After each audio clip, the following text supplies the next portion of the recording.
Hello, heroes and hooligans, and welcome to our third episode of Concentricity Echoes of Eden, our Star Wars 5e game set in an original world of our own. Though, a world of our own is a more accurate descriptor than one may think, as time spins on and Earth changes to Eden. When we last left our party, very few of them had met. But one Dr. Archie Edric and Mark Swanton Gedge had recently had an encounter at MSG's MSG. Archie, leaving that night with his new friend Tony, made his way back to Tony's apartment where a lovely old movie was watched and plans to create their own solar chips were discussed. Aurora Avard, a scion of the Technoblock Consortium, has been asked by her father to take his place at a annual golf outing at that, for veterans of the most recent Technoblock Consortium war. Yakruta, agent of the Consortium, has been tasked to infiltrate the Solaris Synarchy as a guard and aid the Sovereign Syndicate in stealing a massive shipment of charity chips. And her unbeknowing ally, Dr. Edric, is in on the job. For a little leniency with debt and a real nice cut of the cash.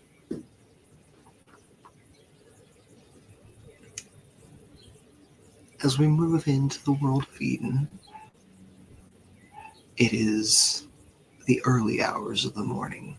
The artificial sun has not yet begun to shine on the inside of the globe.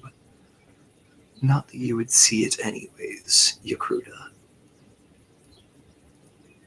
It is Friday morning, and you know that you must go and find the guardhouse of the Synarchy that will be traveling with this truck and take the place of one of theirs. You have the coordinates, you have the passcode from your dead drop.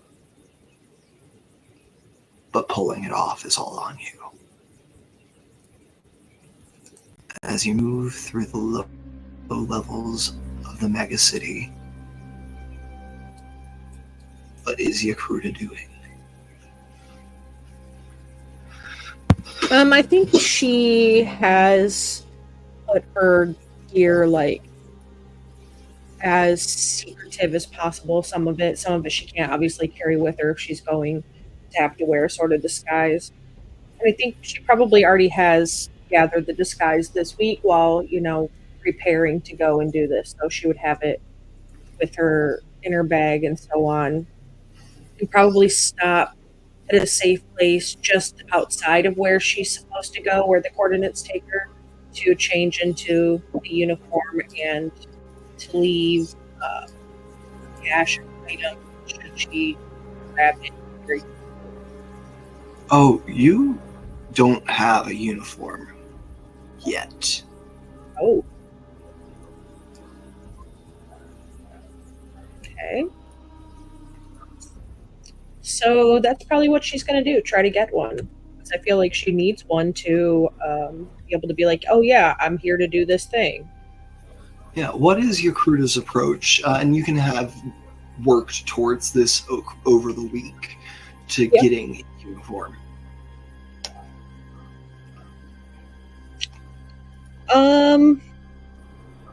I would say she's probably done some research on where to get it.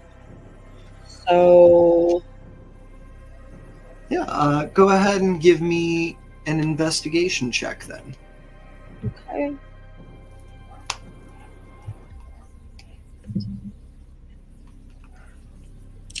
16 flat. 16 flat. Mhm. You can think of the two easy ways to get a uniform would be find a guard and take it from him, or her, or take it from them, or to join the Synarchy and become a guardsman. You on a 16, you also know that like all of the Synarchy's guard uniforms are identical across lines, right? They are built to be all-encompassing, to make it so the only distinguishable feature about a guard is their size. All become one under the sunlight. I think that if she's meant to infiltrate them, then she'll probably go the join route. Okay. All right. You know that just down the block from where you sleep, there is a charity stall that is like handing out sun chips for people signing up. There's a recruitment stall just down the block from you. Yeah, it's right across the place from the noodle shop. Yeah, let's go there. Did you say that there were sun chips as in like sun chips or sun chips? No, as in solar chips, like the ones that keep people. Okay, because giving away free sun chips sounds pretty great. Okay? That's all I was like, whoa. I wasn't going to say the harvest cheddar? I came up with this concept, and then as soon as I said it on air, I was like, I'm going to make this mistake so many times. How many times can I make it before someone catches it? The number was 9, by the way. I have said sun chips 9 times in this stream. Was it last session? 5 session 1, 4 session 2. Interesting. Well, the bit has been made. Let's get a bag of snacks. You caught it on number 10 then. But yeah, you head down the street, and as you move to where it's a little more brightly lit here. You know, you're approaching the noodle shop. There's some nice like fake grass and a couple of like metal wrought flowers that have been planted here in a little like park area. Things are a little cheery. It's still early morning, so it's not like lively. But you see the recruitment shop is right there. And there is a bright-eyed, bushy-tailed young man standing there. Big smile on his face. Nice starched white shirt. It's got the short sleeve button up. Just khaki slacks. Shirt's all tucked in. Nice brown belt. Looks over, smiles at you. Oh, hello, miss. Are you here to sign up? Yeah. Yep, actually I am. How'd you know? Well, ain't too many people out walking around this time of day that ain't looking for a little bit of the touch of the light, you know? Yeah, it'd be nice to get some sunshine, wouldn't it? Yeah, well, if you're looking for a little bit of sunshine, we're handing out the chips. Why don't you come and get yours, and then we can see what we can do about finding you some work, maybe. Sure. I'm sure you can do it. And he motions you over. There's a little, there's like one little folding chair behind the stand. He's like, you go ahead and take the chair. I can just lean over the desk here to go over the paperwork with you.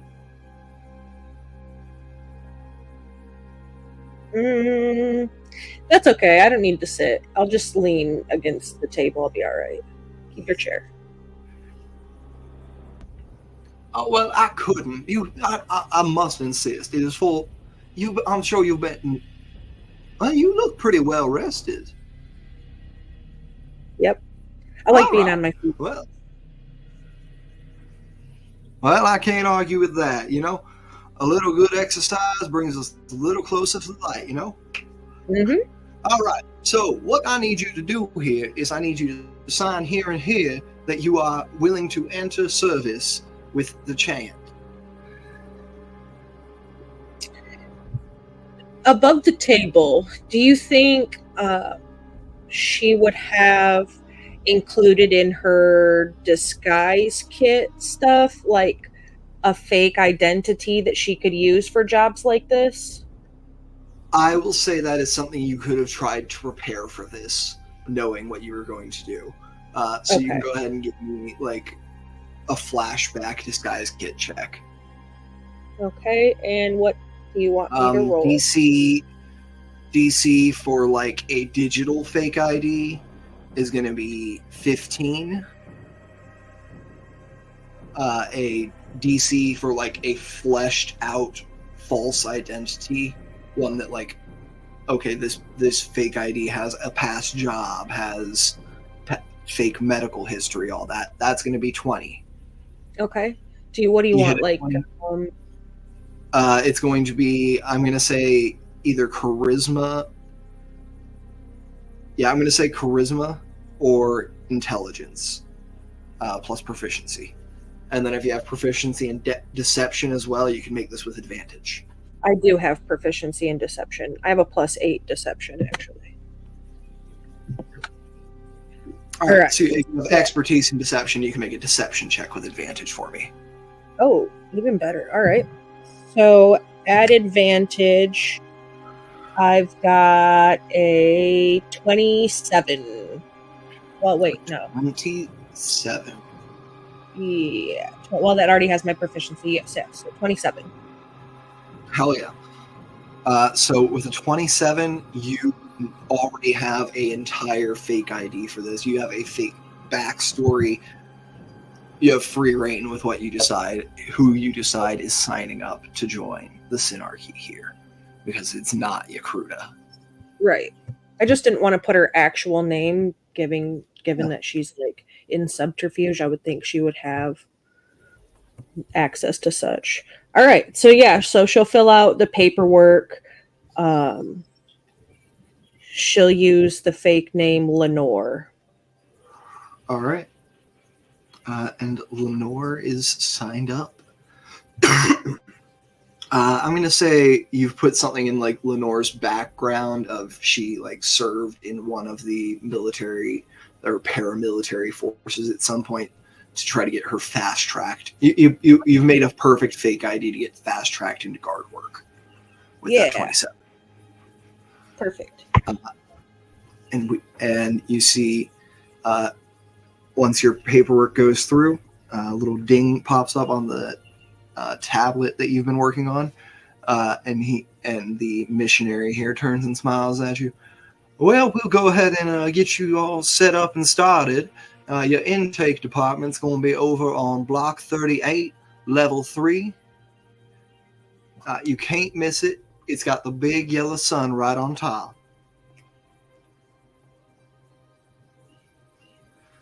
I went to write level 3 wrote yellow. Good job, Chip. Just tell him Samson sent you. All right, thanks. And she'll shake his hand. Have a good day. And off she goes. All right. And you're heading over to your intake center? Yep. All right. As you approach what you know is Synarchy territory, you see the construction style change from office buildings that have been converted in the most efficient and time and cost-saving manner to buildings created anew as they sunk deeper below the earth.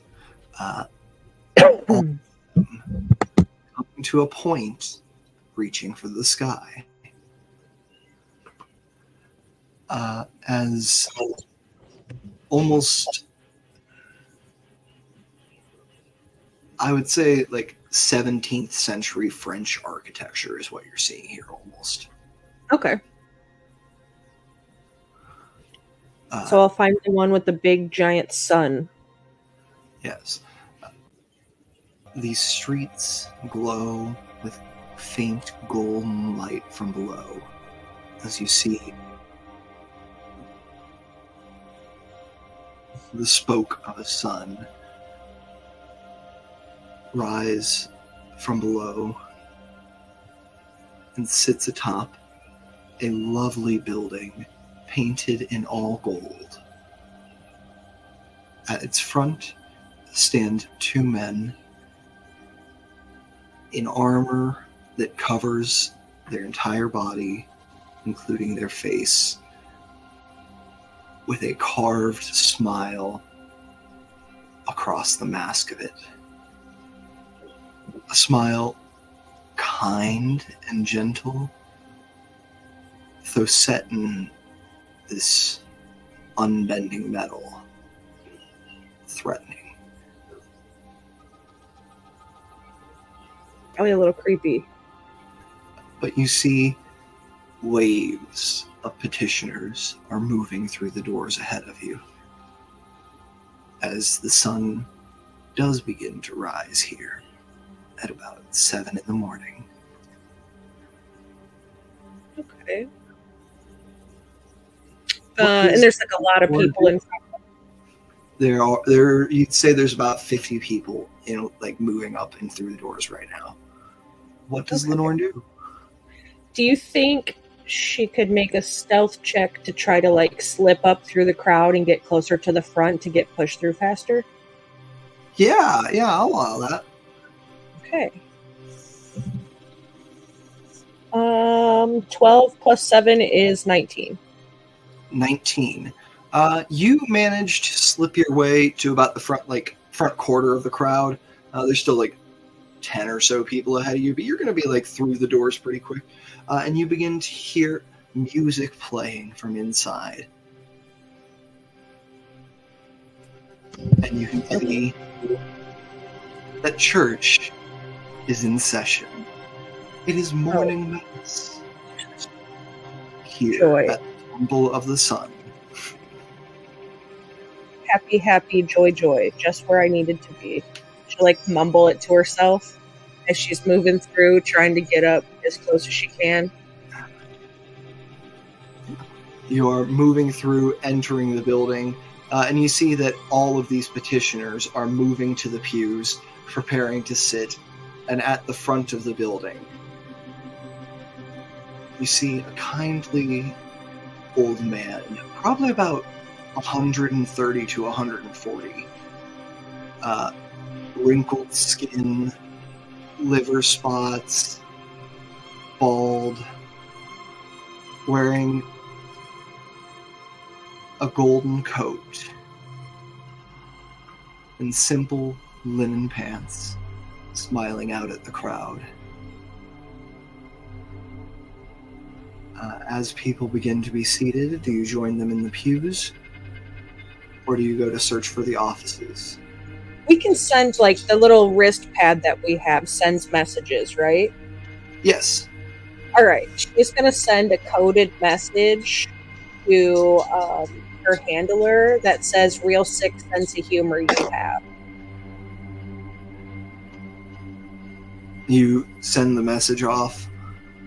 You do not get an immediate response. And she'll find a place as far removed from the most evangelical of the population as possible. Cool, go ahead. I'm going to say, trying to avoid the evangelical ones, I'm going to say as an insight check to spot the evangelical ones. All right, insight. I'm all right at that. So I got a 16. 16. You think, as long as you're not in the first couple rows, you're probably going to be away from the people who are going to, like, be shouting and screaming if they think you're wrong. But you do see, like, this is a very mixed population. Like, there are people of backgrounds similar to yours and similar to those that you impersonate.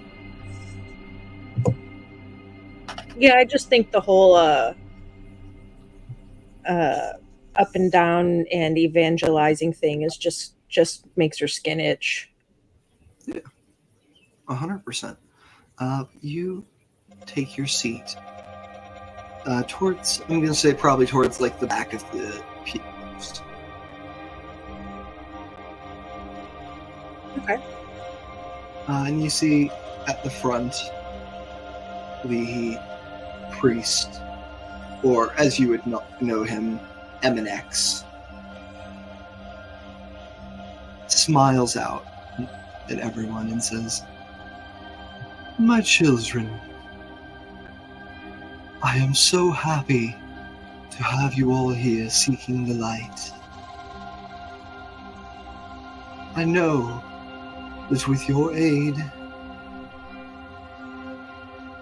this whole world can be made bright again. No longer shall people suffer in dark tunnels far below, for the light will be carried with every one of us." And proceeds with his sermon.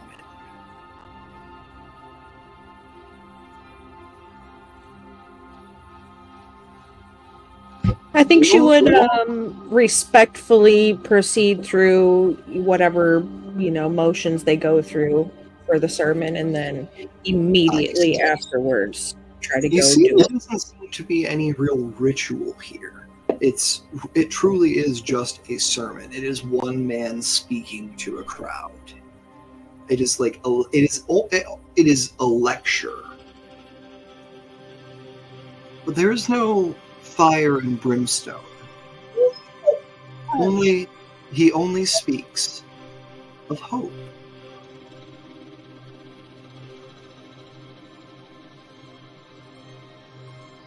Living, in his words, living in darkness is a punishment of its own. Why would we not give grace to those who are harmed by their own misguided action? The sermon ends, people file out. You see he lingers towards the front of the room to speak with people individually as they approach him. And you see a couple of the people who looks like they were bringing him materials and stuff head all in one direction, maybe towards some sort of office. Yeah, if that's who she has to talk to get her positioning, then that's where she'll go. Yeah, you head over to this office, and you see that it is appointed like a den, like a family room. There is no, fluorescent lighting or anything. There's just a soft fireplace crackling, a table with a set of chairs around it, a little coffee pot, and people chatting amongst themselves. You walk to the door. It's left ajar. And as you poke your head through, you see one of them turns to you. "Oh, hello. Can we help you?" Yeah, Samson sent me from the recruiting office. "Oh, lovely. Do you have do you have the details of the of your application? Or I tell you what, you can, if you just have your ID number, you can send that over and I'll pull it up." Yeah, I'll give her whatever. Give them whoever the person wants information. You see that this is about a 4'8" woman, golden skin, golden hair, golden eyes. And you know that she is touched by the sun as well. She smiles up at you. "All right, it looks like you've been fast-tracked for guard work. All right. Yep. Do you prefer a lighter set of armor or something a bit heavier?" Just something light is fine. All right. So. Oh, well, it looks like you've actually already got your first assignment. Wonderful. Shockingly quick. We must be running low. So we won't have time to get you a full set of, concealment. But you'll be in a truck anyway, so no need to, do the full hiding. Just make sure you represent the Synarchy with its due, and we'll get you We'll get you at least the under armor. Yeah, That's fine. So they're going to get you a combat suit in their colors. So you can go ahead and add one Solaris combat suit. Okay. And you have been assigned to your mission, to the mission you are meant to infiltrate, very quickly.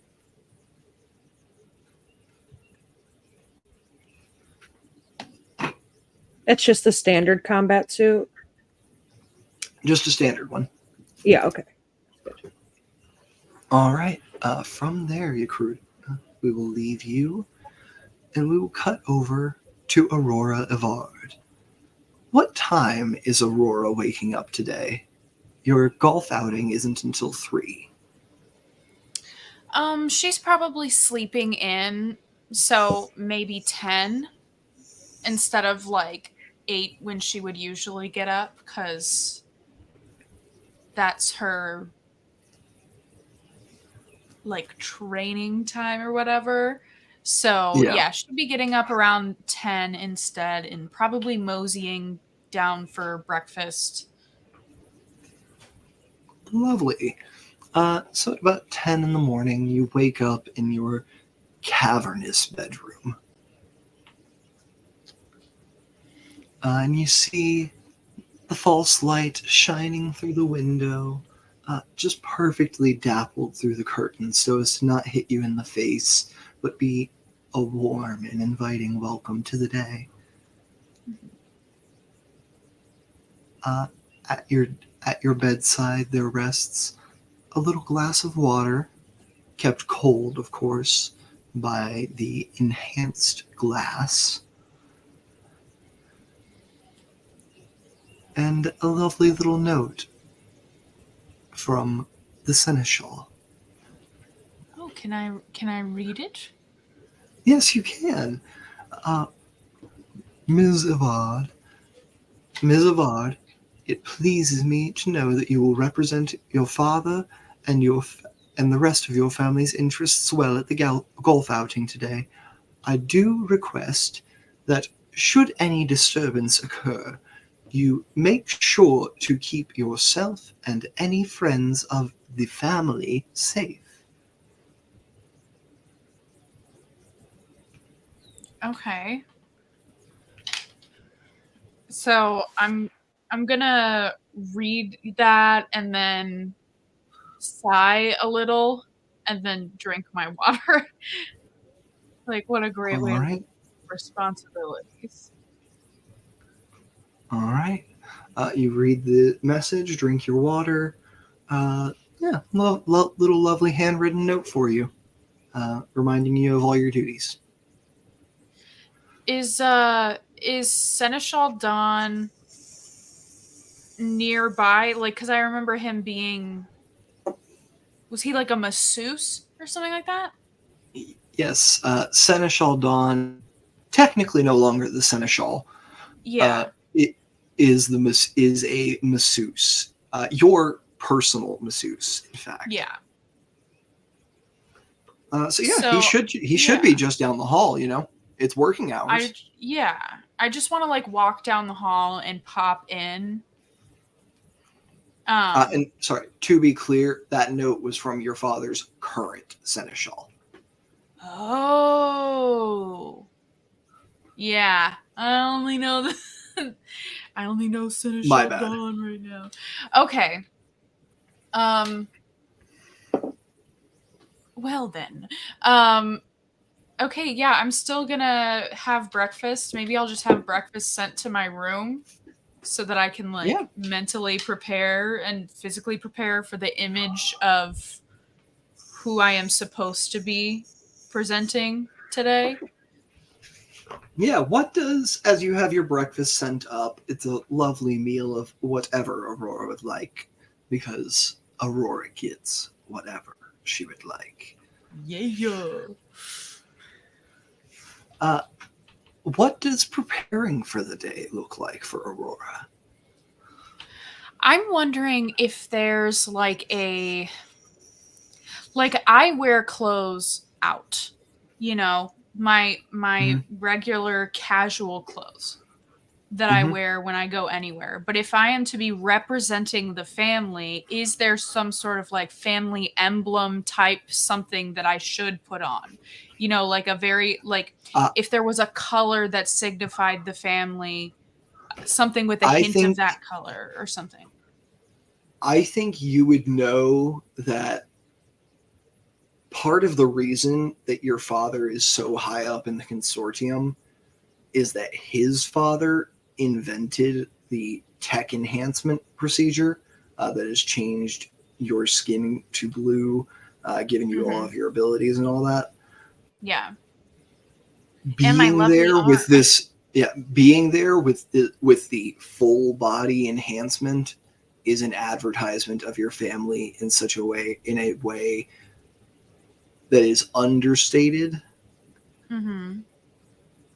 But through its understatement says more. It is, we do not need to seek your notice. You know us by who we are. Okay. So then I think she's going to put on her more casual combat boots. Still not very casual, but she's like, or her more fancy I almost said cowboy boots, combat boots, just so that she's like, well, I'm professional, but she is going to still wear her clothes that she regularly wears, and those are very revealing in general, like for any like humanoid body, but also would be showing the blue. Yes, so 100%. And I think Aurora realizes that the reason that she gets away with other kids of your class would not get away with dressing the way you do, or kids, but other people of your generation in class would not get away other with nepo this. babies. Other nepo babies would not get away with this the way you do. You get away with it because at some point when you were younger, you made the argument to your father that this is our pride. Why would I not show as much of it as I can? And I mean, he didn't necessarily agree, but he rewarded the argument. Per usual. Yeah, well, I'm just, preparing for that, and I do want to, I didn't get the chance to talk to my former maid, Lillian, or the house, and so I wanted to talk to her because I feel like she's the only one that what'd you say? Her current title is steward to your mother and yourself. Yeah, I want to talk to her because I feel like in the house, she's the only one I can be myself with. Yeah. So you want to try to page Lillian at some point during your. And I want it to be an ongoing thing that I am always paging her life or death. She's like, how important is this? Life or death? And I mean, it could be life or death. She doesn't know. You hit her with a page. She's like, I'm giving your mother her spa treatment right now. How urgent is it? It's life or death, Lillian. All right. You know what? You can explain to your mother. I'm going to call you. You can explain to your mother why I have to run out in the middle of another treatment. Aurora, darling. Hey, Mom. Lillian says that you have something you needed to tell me. Oh. Well, now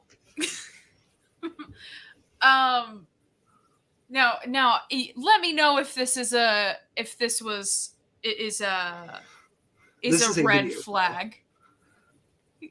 Well, so I'm talking to my mom, Yes. I'm gonna say, like, well, I needed to tell you about, like my latest sexual adventure, and if you're super interested, I'm just gonna say something weird's going on, and that's why I need her. Like, I'm doing everything I can to make my mother so uncomfortable that she just stops asking. You give me you and your mother are going to roll opposed intimidation checks here. Okay. Your mother is a very free woman, let's say. Oh, okay. Yeah. Sounds good. I did roll well. I will roll. I'll tell you what I rolled. And then we can just have it out of here. All right. So that is a 23. Oh, I got a 21. Yeah, you begin to jabber about your latest sexual conquest to your mother, and she's like, "Oh, darling, how wonderful! Did you know actually there's this new tool that they have out that you can put on your partner," and she just goes right back at you with it. Yeah, okay. She's like, "Oh, I'm having a lovely conversation with my daughter." Yeah, what a lovely bonding experience because she's banging my dad. That's wonderful things to hear from your parent. Bold of you to assume your mother's having sex with your dad. No, I know. I honestly think she wouldn't be. Like, I think she married for the politics, not for the politics. You know what I'm saying? So, okay, Linda. Or maybe I should say bold of you to assume your mother's only having sex with your dad. True. But yeah, so I'm honestly just gonna like we're on the like phone, right? You are on like a video, like a hollow call.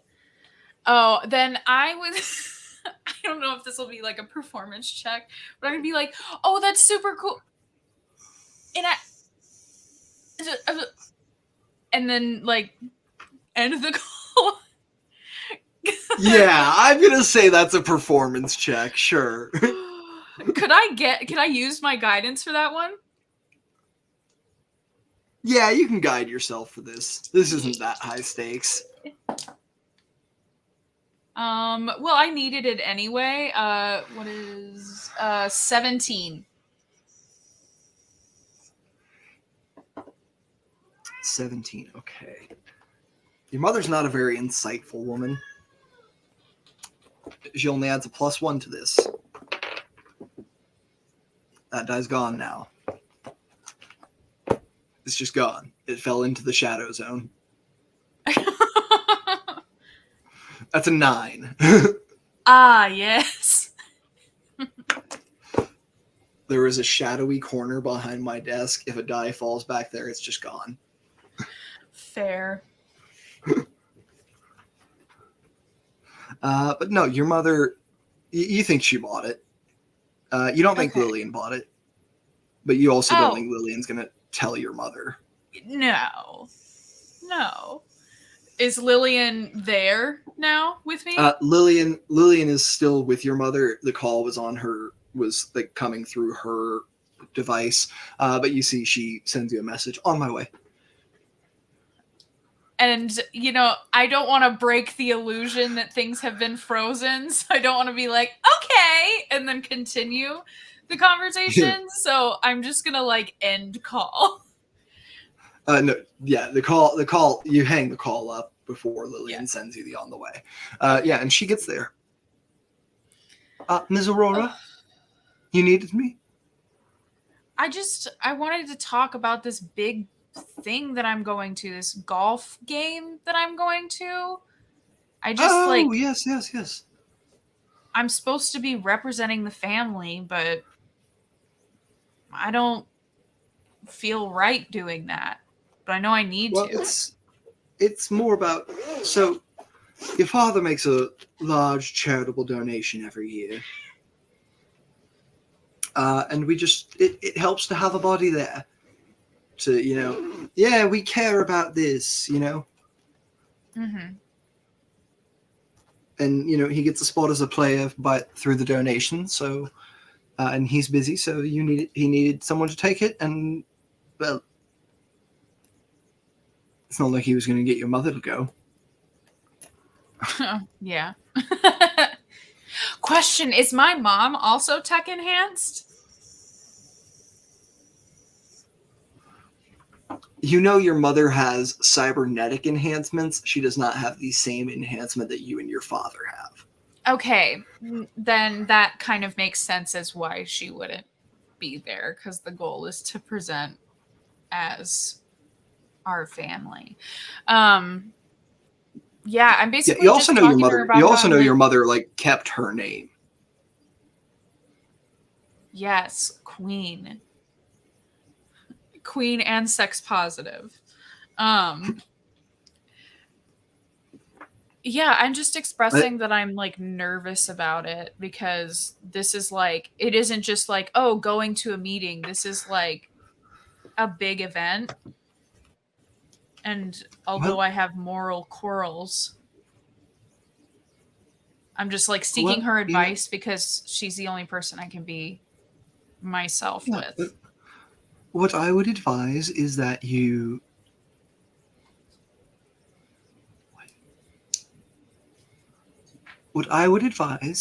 don't worry too much. And around the time you get to hold 10, you duck and cover. Duck and cover at hole 10.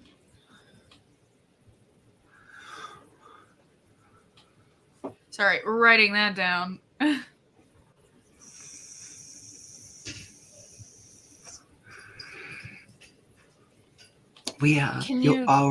Our friends have a little bit of an operation in the area.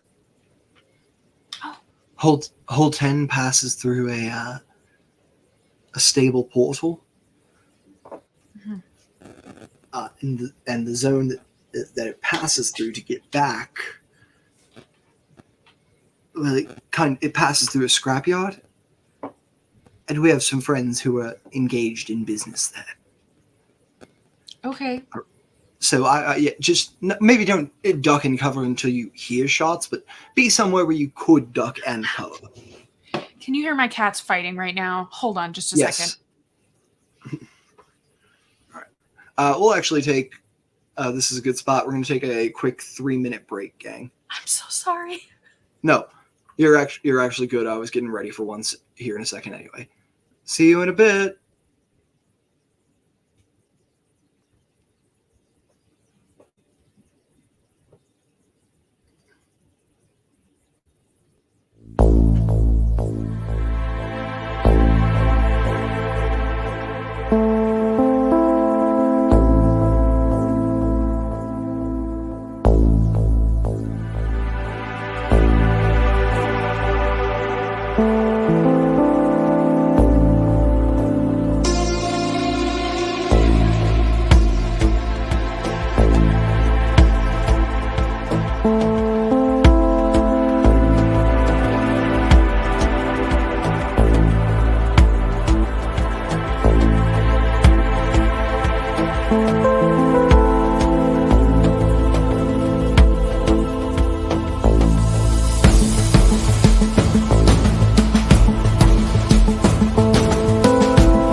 welcome back to Concentricity Echoes of Eden. We had to take a quick break there.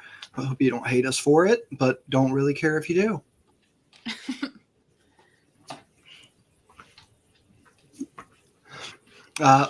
When we left off, Aurora Evard was having a lovely little talk with Lillian, her maid, as she prepared for the golf outing this afternoon. And speaking of preparing for a golf outing, we're going to cut from the Evard estate and move over to Midday Rush at MSG's MSG. It is noon, and it is lunchtime rush, MSG. Oh, no. That's a Friday, man. All the construction workers just got paid. Everyone is riding high, looking for a good lunch. There's a lot of takeout orders. Do you think you've started bringing in your waitress on Friday rushes, or are you trying to save the creds? Bring in the waitress on the Friday rush. Oh, yes. All right. Go ahead and give me a cooking tools check right off the bat here. Tools. That's with proficiency. I think we said wisdom for you. Proficiency with wisdom.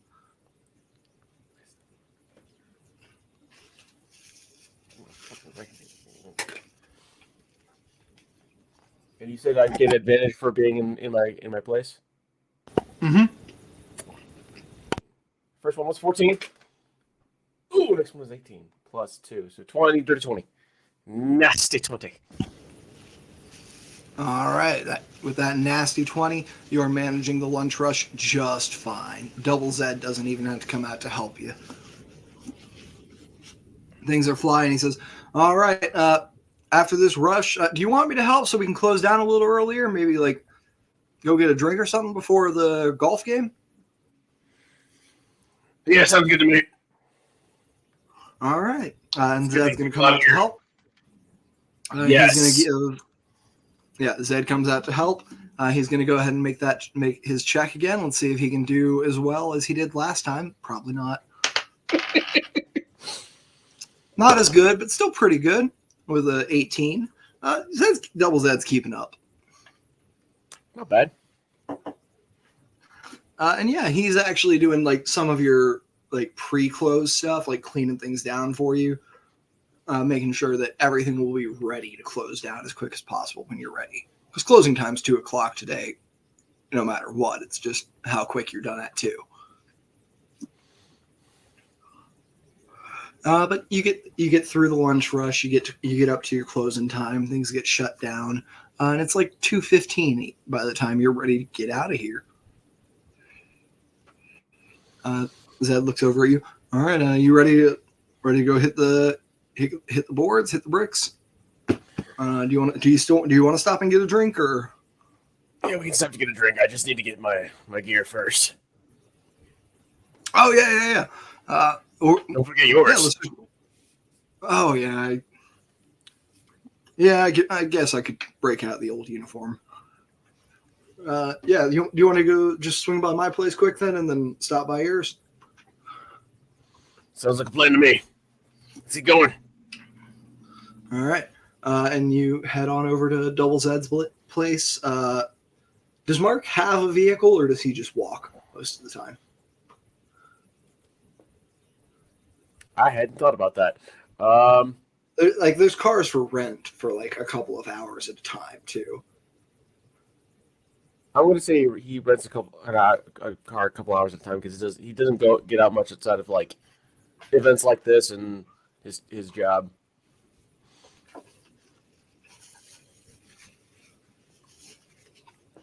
Or jobs he takes. All right.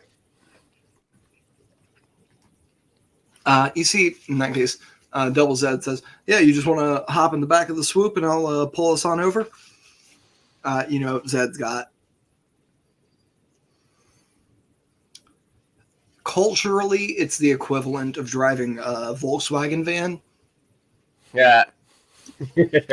But what it is essentially a speeder. It's a ton of storage space in the back, little bitty engine with 2 seats up in the front. And you see that actually his second seat is torn out to make more storage space.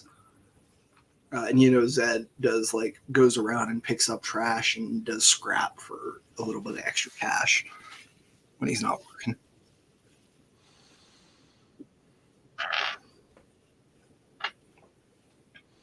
All right. Mark heads into his into that speeder and gets into the. Is it like the third row that got taken out, or the second and third row got taken out?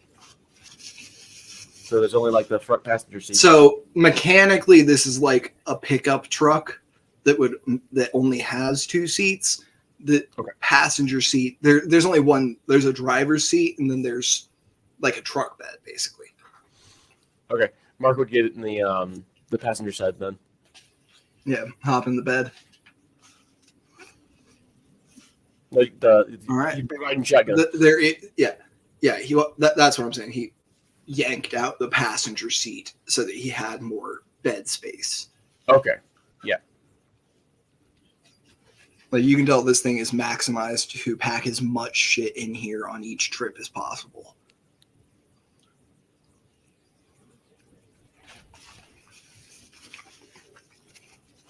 But anyway, you head on over to Double Zed's house, or Double Zed's apartment, rather. He goes in and is like, you just wait down here, keep an eye on the swoop, and comes back down in his old military uniform. It's a little dusty, a little wrinkled. You can tell it's probably just been hanging up in a closet for a long time. Well, he's up changing now. That when Double Zed comes back down, you see MSU smoking. Well, it looks like 2 cigars, but they're not cigars. He's smoking 2 sausages. Jesus.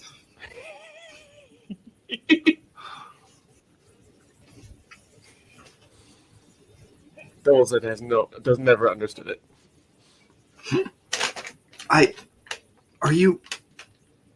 You know what? Yeah, okay. If you show up to the golf outing with both of those in your mouth, they're gonna start calling you Double Dick again, right? They can call me whatever the fuck they want. I don't give a shit. I like my smoked sausages. Yeah, we know you do, Mark. We know you do. Good. And he drives you over to your place. And eventually you pull up to the golf game. Aurora, are you getting there on time? You getting there early? Are you showing up a little bit? Late? I think out of nervousness, I'm showing up exactly on time. Although I would prefer to be late, but I will never be early. That's okay, just cool. Bananas.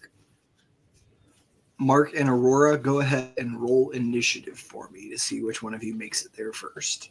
Initiative. Got a plus you're 3. both pulling up right around the same time. I got a 4. That's a 6. Woo! So with a 4 and a 6, you're both cutting it real close. And Mark, your swoop slides into a parking spot just ahead of Aurora's chauffeur pulling into it. Ooh. At 2:59. Aurora, you see this rickety ass, jankety ass, fucking manual laborer's vehicle slide in 2 inches in front of your chauffeured hover car and steal the parking spot you're about to pull into, and you have 1 minute until you are late. Well, I'm being chauffeured, right? You are. Okay. So I'll just say, drop me off as close to the entrance as possible. Are we super close to the entrance? Is that what's going on?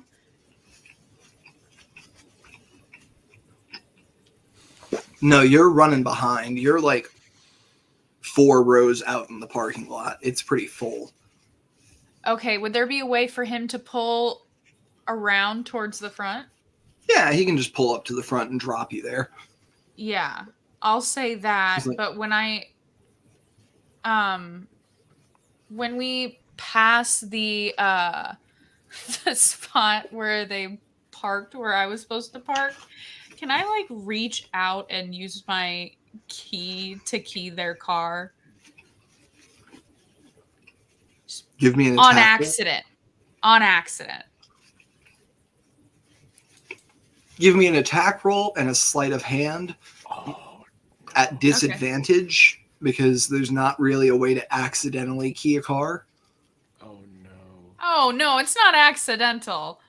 I'm saying it's an accident, as in that's how I would cover for it. But you said roll the attack with disadvantage or roll sleight of hand. No, with I was saying the sleight of hand is disadvantage. Attack is straight. Okay. My attack modifiers are different because I have light and universal. Which one do I use? This is a dexterity-based attack, so proficiency plus dex. Okay. Ooh, that's a 7 to hit. I'm sure that does not. And then my sleight of hand. Okay. 13.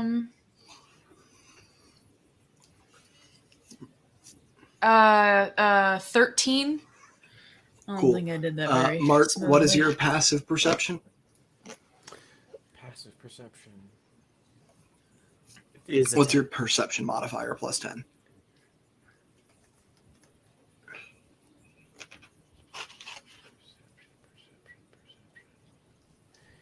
My passive perception is a 10. Cool. Yeah, you don't spot her try to key the car. You just see her whip around again with her chauffeur arm hanging out the window.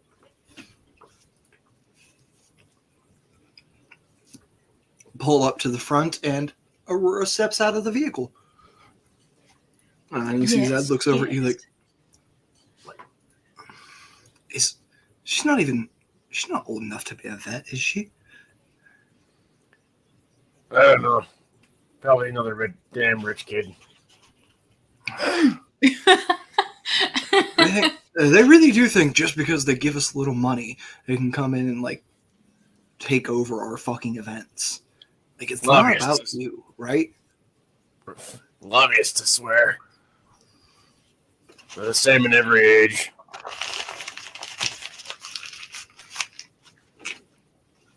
I don't know, man. All right, well, let's get in there. Let's just have a good game of golf. Have a good game of golf. Couple of beers. See the guys, right? It'd be good to see him again. Yeah. See how they're doing.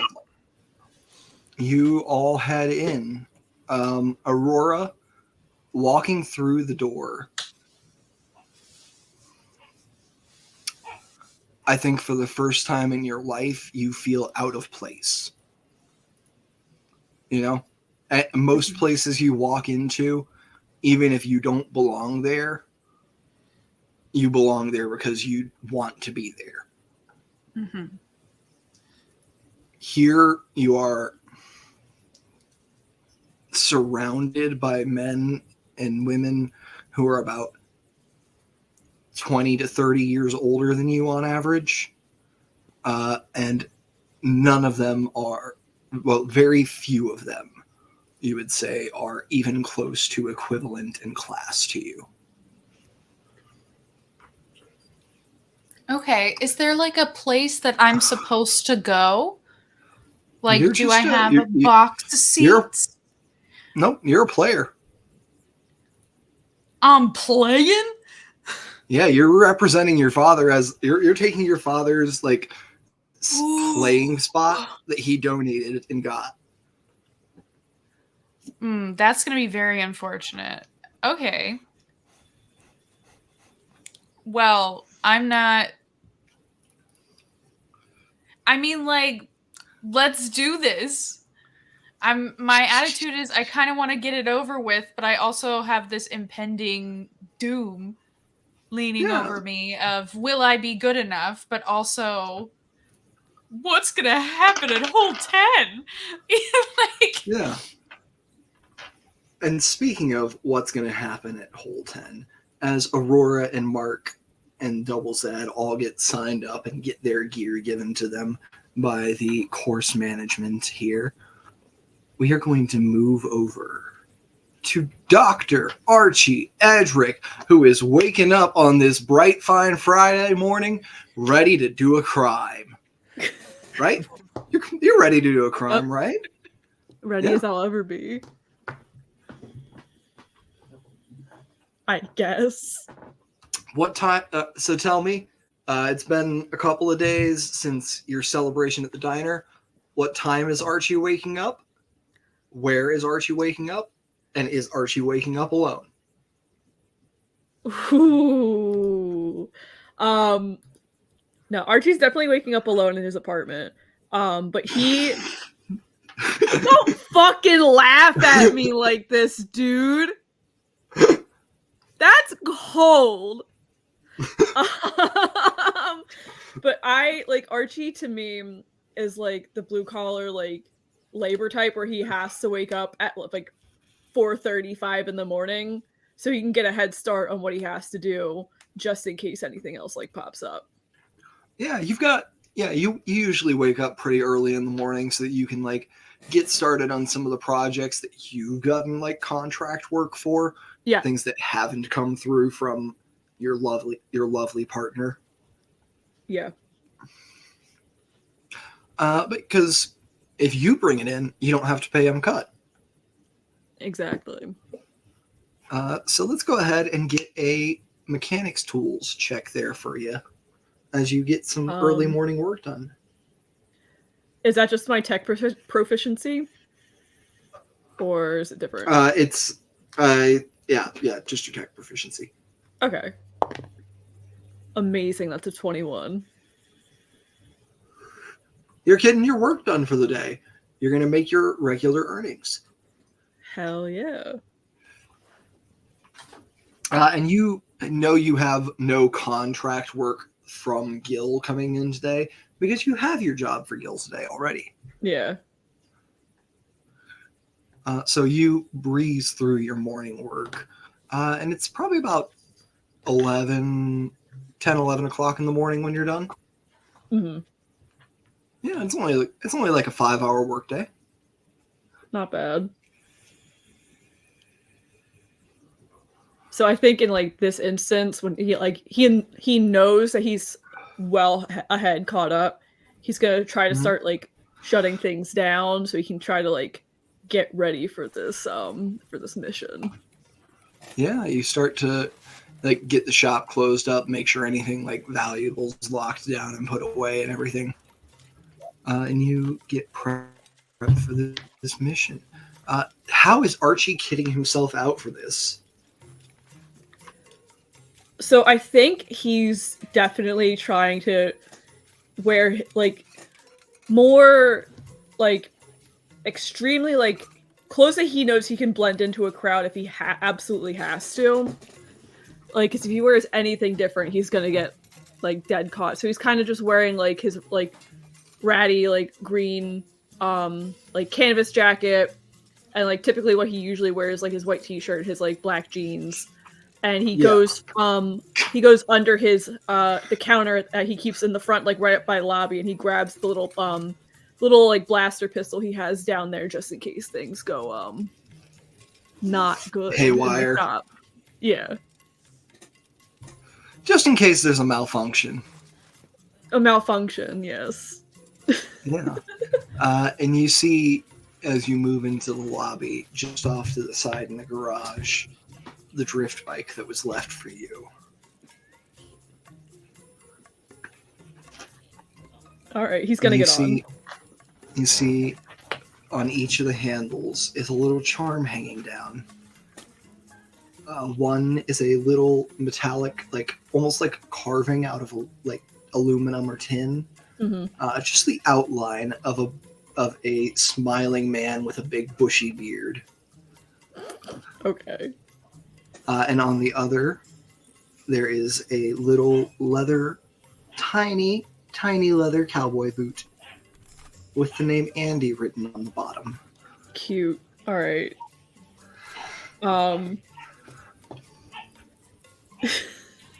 Archie's gonna get a little flushed, but he's gonna try to like push it off. He's gonna get on the bike and he's gonna ride off to where he has to meet up with Sid. Yeah, you see, you push it off, start it up, and the little startup screen pops up. And on the startup screen it says, "Welcome, Dr. Edric." Finally, someone uses my fucking title around here. God.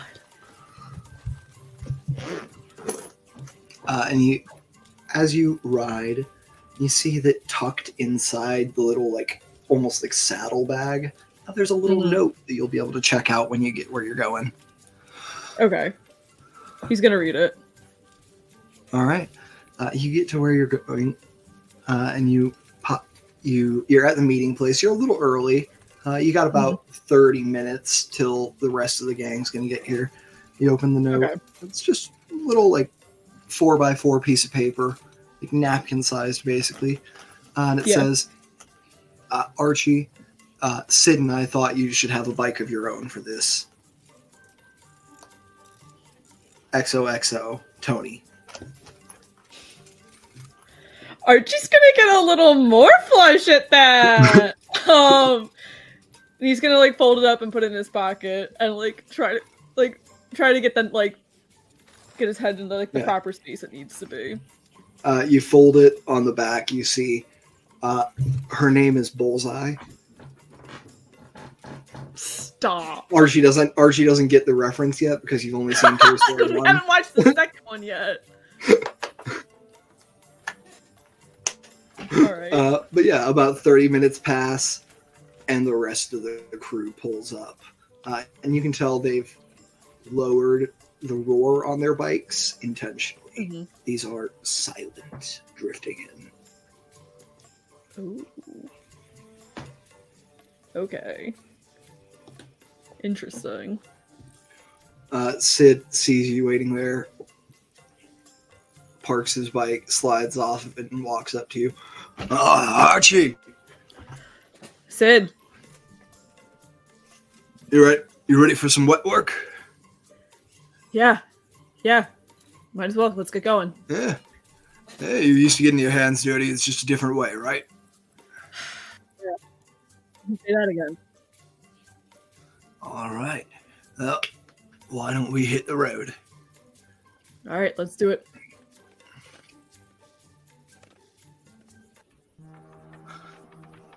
And you get on the bikes. Archie, I'm going to need you to make a piloting check for me, quick. All right. 19. 25. 25. Amazing. This bike was literally built for you. You see the charms on each of the handlebars. Mm-hmm. You pull the throttle down, and you zoom off into the streets of Eden. Just across town, down by the golf course, we have Mark Swankgedge and Aurora Vard getting ready to tee off on hole 1. Both of you, go ahead and give me a dexterity roll without proficiency. Dex without proficiency. Okay.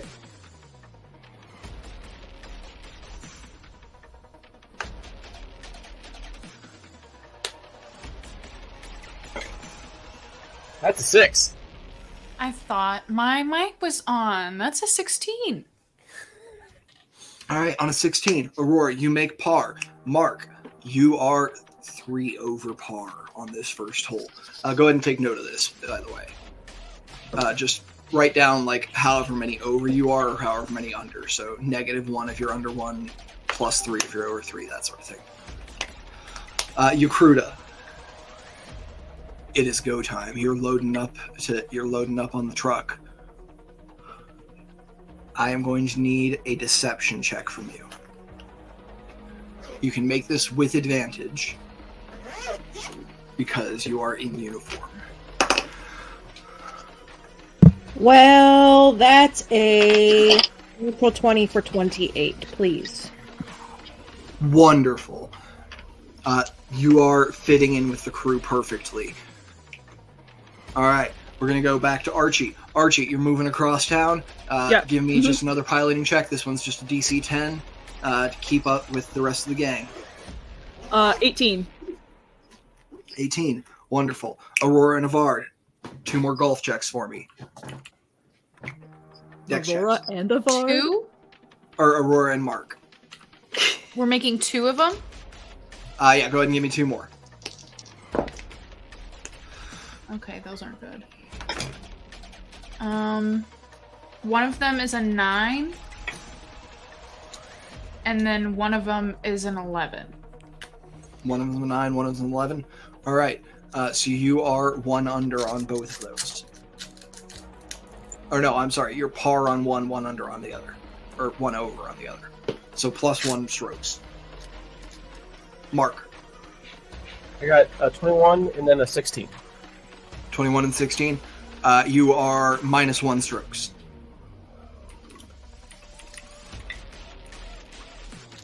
Yukruta, the truck is moving. You can see the shipment here. You don't see where the syndicate's coming from yet. Are you doing any prep work? Did they provide her with any sort of weaponry, or is it just all whatever she has? You have your weapons. Okay. So she's got her, I would say her hidden blade she has at ready if needed, but I think she's just kind of playing it cool and paying attention cool. to everything. Keeping low, keeping quiet, paying attention. Yeah. Archie, another piloting check, 2 more golf checks from the other 2. Or from Mark and Aurora. Actually, Mark, 19. Aurora, go ahead and just make me till you have a total of 9. So 6 more. Just give them to me straight in order when we call to you. 19 for the piloting? Yeah. All right, Archie. You know it is coming up to the big moment here. That one was a DC 15. You passed. You're about to split so that you can swarm in and block this truck off. This next one is going to be your hardest piloting check. It is going to be a DC 20. Failure will not ruin the mission, but it will make things more difficult. Please.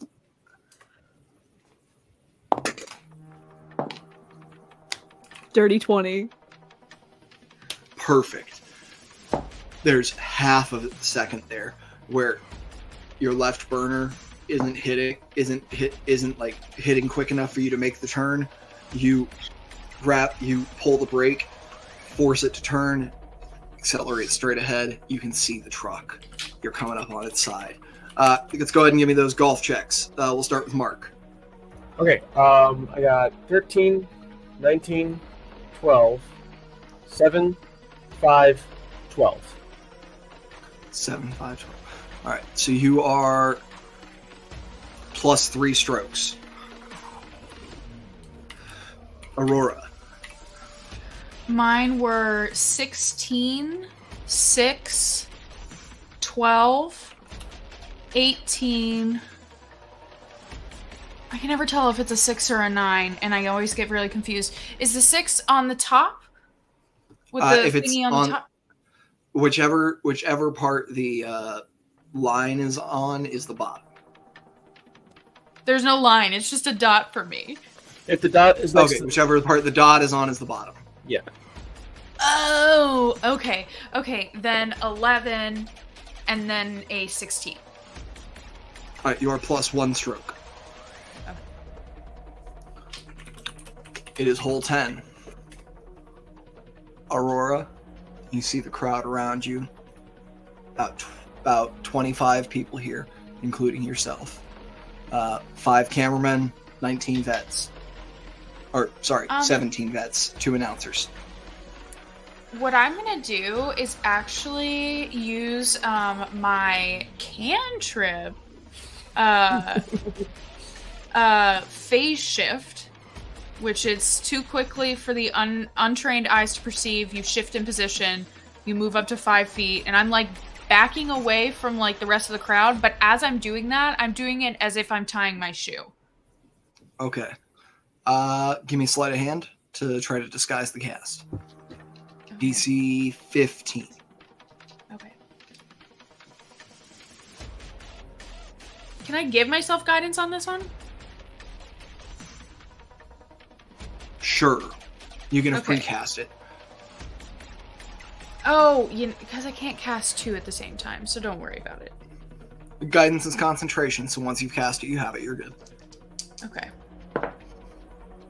Which was very helpful. What did you say the DC was? 15. I hit 15 exactly. Perfect. No one catches you. No one catches you getting this ready on yourself.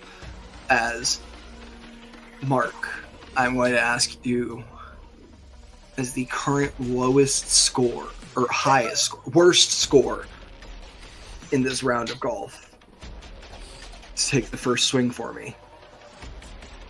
And Archie,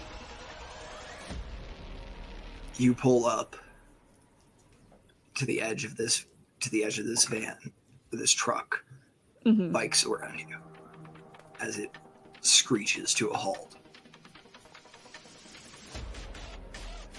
What's that dex check, Mark? That'd be a 12. 12. 12 meets the DC of 10. Goes through the hole, and the portal opens. You are in the middle of an empty street. Mark, Aurora, Archie, and Yakruta.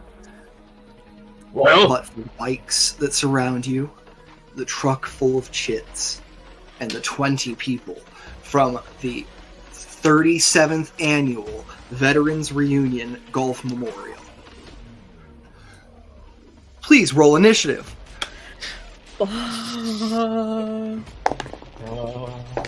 Jesus Christ. Oh, okay. So this is the dot That's a is on 9. the bottom. So that's a 9. Okay. Yes. You can ask Maggie. I get so confused about that and ask about it all the time. It confuses me in the same way that left and right confuse me. Left is right and right is wrong. All right. Archie or Recruiter, which one of you wants to make a luck check for the crime faction? Ooh. Just a flat D20. Yeah. Just a flat I'll do it. D20. I'll do it. Okay, good. Because I just want to Alright. for initiative. I got an 18. Okay, an 18. Amazing. So on an 18, the only armed members of the golf game are Aurora, Mark, Double Z, and the 2 announcers. None of the military guys brought their weapons with them. Smart of them. Holy shit. You want initiatives? Mark. Yeah, go ahead and put your initiatives in the back chat. Mark, I would like you to make a luck check for me. I'm not going to tell you who for. Luck check. Straight luck check. Okay. Let's see what we got. Okay. That's 11. 11. Okay.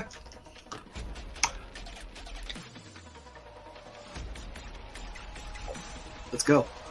First up in our initiative order, we have Yakruta with a 17. Yakruta, you feel the truck come to a screeching halt as the driver up in front says, "We're blocked off!"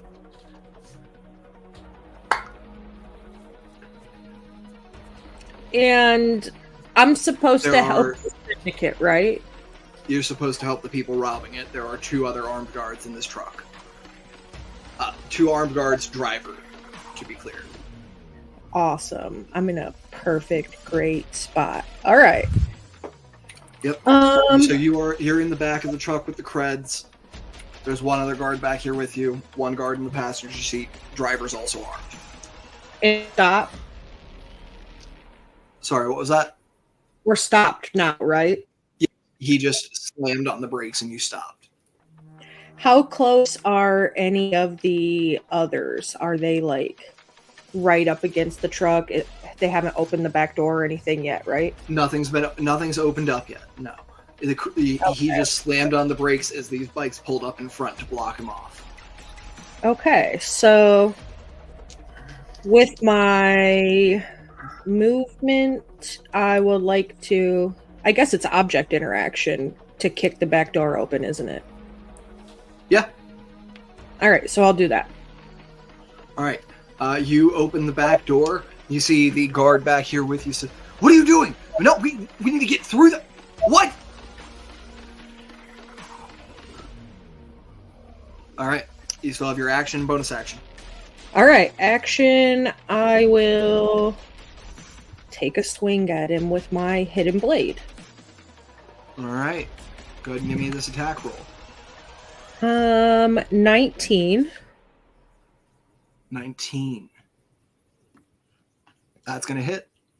Okay. And I don't have anybody in range for sneak or anything, so it's just a straight D4. I will say he's surprised right now, so actually you can make that with advantage. Oh, booyah. So sneak attack, I So like it. Sneak attack. Alright, so the 19 is still the highest. So, Okay, 6 plus, let me roll sneak, that's another D6.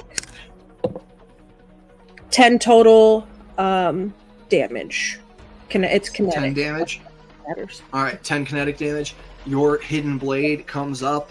You jam it right through one of the soft joints of this heavy armor, through his armpit, up and through his shoulder, and he... Ah! She's a traitor! The new girl's a traitor! She's with them! Next in our initiative order is him. He's going to take a swing at you. You see him pull a heavy flanged vibro mace from his side and club down it. All right. 24 hits. Oh, yeah.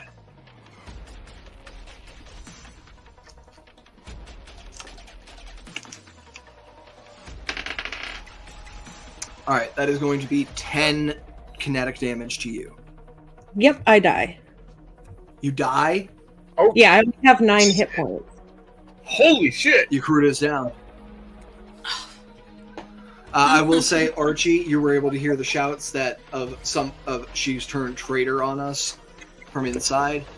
Up next in our initiative order is Aurora. Or no, I'm sorry, is Mark. Okay, so what is Mark saying? Mark, you have just been teleported to a Grand Theft Auto. Like, this is there's an armored truck being knocked over by a gang of bikers.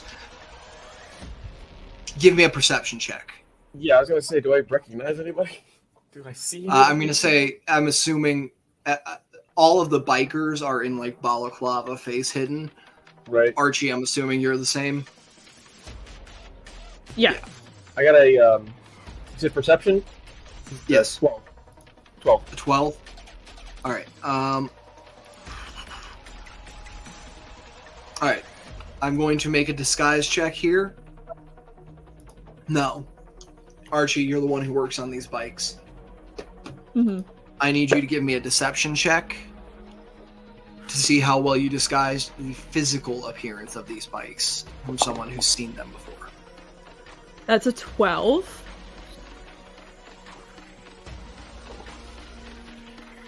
We're going to roll off. Each of you just roll a flat d20 for me. Release! That's 12! Please, God. That is also a 12. Wait, just a flat D20? Not you, just these two. Oh, okay. Roll this One again. more time, and if you both get 12, you break the simulation.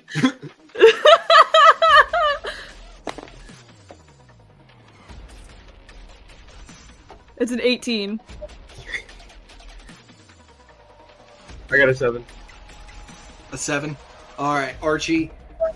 Okay. Mark, you see Mark, and you see Mark looking at these bikes, Okay. looking at you, looking at Tony, looking at Sid. But you know you've hidden any distinguishing features on any of these bikes, except yours. And he's never seen this one before. Great. Mark, Awesome. you don't recognize any of these bikes. but you catch those charms hanging on the handlebars of the guy by the driver's door. Okay, so I recognize something. Remind me, were we? I'll also say you recognize this is a Synarchy truck. Okay. And I wasn't in on this job, so I guess I'm gonna try to stop it then. So Mark goes over to my movement study. How close am I to the? You're within about 20 feet of the passenger door, 30 feet of the driver door. And you said that there was a biker by the passenger door and driver door, or biker by both doors, two bikers by the back, 3 bikers out in front. I'm going to the one with the driver by the driver's side door. Archie, Mark is running towards you. Okay. What are you doing, Mark? Okay.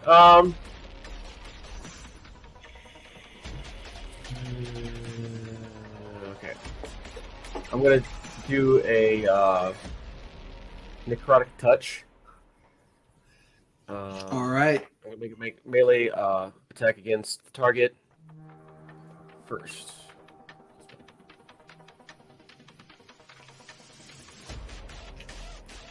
Okay, I get +6.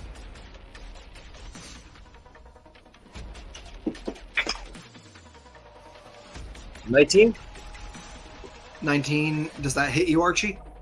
I cast Energy Shield for +5 bonus to AC, but that still hits 19, yeah. I'm so sorry, Archie. You actually don't have your reaction yet because you haven't acted in combat. So you don't cast energy. You don't cast energy shield. Okay. So you save the spell slot. Yeah. I thought they get that because they yeah, have a surprise round or something. Okay. But yes. Then that's go ahead and do damage. 1d6 necrotic damage, and then I gain temporary hit points equal to the damage dealt until the end of my action. 3. Archie, go ahead and take 3 damage. All right. The saber comes down. What do we call him again? Laser sword, I think. The laser sword comes down on you, catching you in the back. You feel this Archie, dripping from you. Mm-hmm. how do you react to this life being ripped away from you? I think he kind of like feels it in like the back of his like shoulder blade, and like kind of winces backwards a little bit. But like he's still standing. He's hurt, but he's like not like too hurt.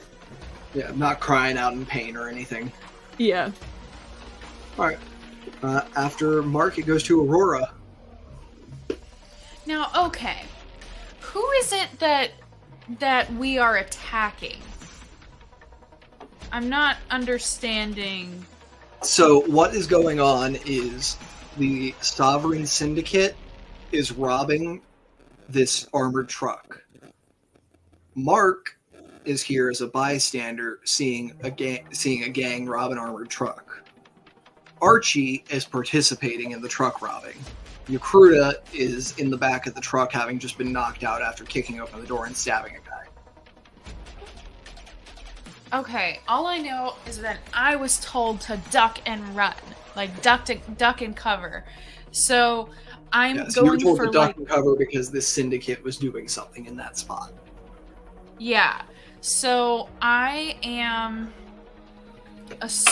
I'm just probably assuming that the people robbing the armored truck are the people that I don't want to hit. Probably. You know? That's probably the assumption I've made. But what I'm going to do is I'm going to, as my action, use battle precognition, which increases my AC to 13 plus my dex modifier. So my AC is now 15. Amazing. And then as a bonus action, hold on, let me. Oh, What? Hold on, I'm not logged in. Wait, can I do a leveled spell as a bonus action? If you have sorcery points. I don't know if I have sorcery points right now. It's a little confusing. What was the? Oh, so you can't do another leveled spell as a bonus action since you already cast Battle Precognition. Okay, then They'd be able to do a cantrip with the sorcery points, wouldn't they? yeah, I just don't like we're level 1. I don't have the sorcery points yet. Yeah, we don't have that yet. Okay. I just don't have that yet. So then I'm going to use phase shift as my bonus action and move 5 feet away. Oh, yeah. That's what I'm going to do. I'm going to move 5 feet away and just kind of, like, my goal is to kind of stay out of the way, but also be prepared to defend myself. So, yeah. So my armor class is now 15, and I phase shifted. Yeah. You throw up this field of armor around yourself and step back, get set for something that's coming your way. Up next in our initiative order is Archie. So I'm driving parallel to the driver's side of the truck, right? You're on your bike, stopped next to the driver's side of the truck. You've stopped the truck completely. Okay. There's no motion going on here. Okay, cool. And you just got hit by by Mark. Yeah. You know. I think Mark. I think Archie's just gonna take the hit. He's too focused on like the job at hand to be like, I just got hit by this fucking bystander. Let me go take it. No. Yeah. I'm on a job. My life is on the line. My money's on the line. I need to finish this out. Alright, so you know you have two ways of getting in. You could try to go in through the driver's door here. You could go around to the back where you heard the door get kicked open. I'm gonna use, hold up. I'm going to combustive shot the driver's side door. Okay.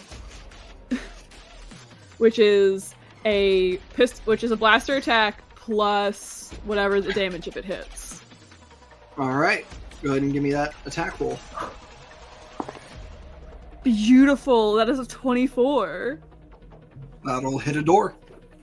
Alright. Alright, I will tell you right now, this door has a hardness of 10. So if you do less than 10 damage, it takes none. Okay. So the blaster's 1d6 plus 3. So that's 5. Then it's 1d4 plus my tech casting modifier for the d4. Okay. Alright.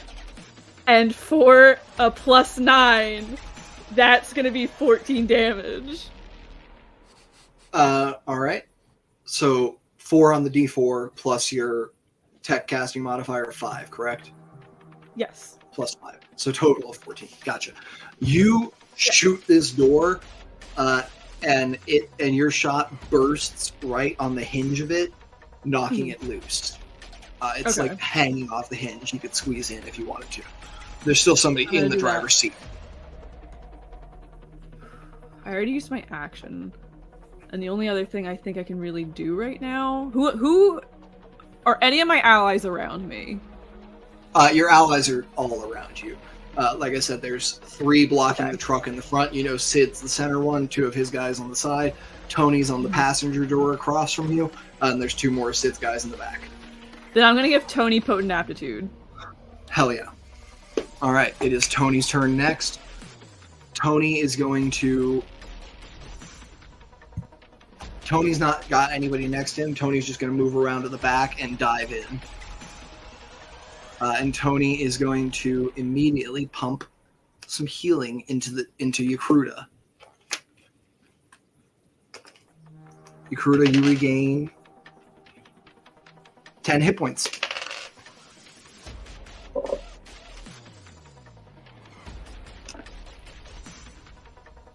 I like it. I'm back on my feet.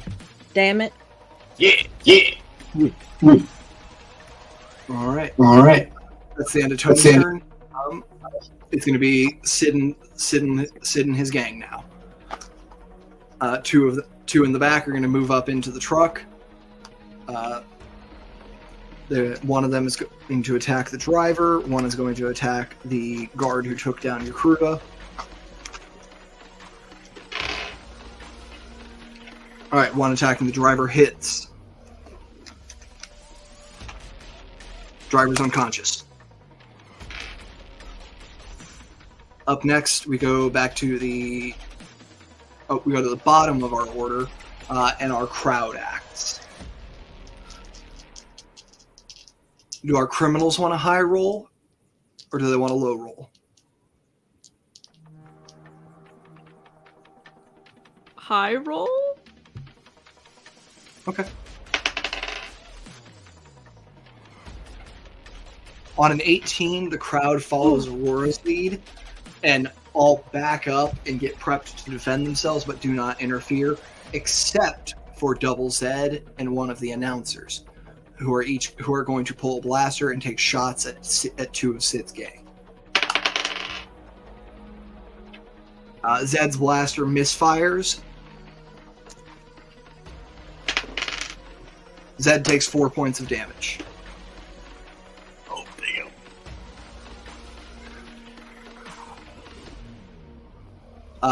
The sportscaster essentially takes a shot at a member of Sid's game and scores a solid hit on the left shoulder. Top of the order, Yakruta. Yeah, so she'll get on her feet and give like a nod to the guy who healed her. She doesn't know him, but he saved her, so that's nice. And she's gonna go at the guy who hit her already because she did some damage, so he can't have too much more, right? Right. All right. You've got allies within 5 feet now too. So yeah. So I've got 21 to hit. That'll do. Okay.